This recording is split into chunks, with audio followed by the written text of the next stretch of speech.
La fermeture des frontières du Nigeria à l'importation de riz choque le marché de détail de la denrée qui est devenu de plus en plus rare. Dans ce marché de quartier à Abuja, le choix du riz local est maintenant une évidence, mais en trouver en quantité et en qualité est une autre paire de manches.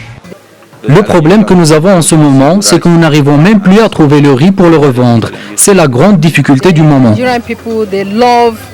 Les gens au Nigeria aiment beaucoup le riz local, sauf que la quantité disponible est insuffisante.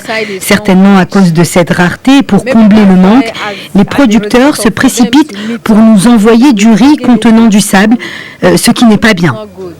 La montée des enchères couvre aussi un combat qui se mène au sommet de l'État avec les acteurs locaux pour faire accepter le riz local. Le responsable de l'association pour la promotion du riz local nous amène dans un village des environs de la capitale. Ici, on trouve normalement du riz en gros, mais aujourd'hui, le constat est le même. Pas beaucoup de riz local. Ce sont véritablement les frontières terrestres qui sont fermées à l'importation. Les marchandises continuent d'arriver par voie maritime.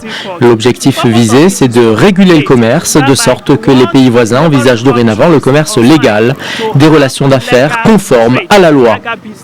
Le constat est cependant là. La production locale de riz, estimée à moins de 4 millions de tonnes par an, est loin de satisfaire une demande locale qui dépasse le double.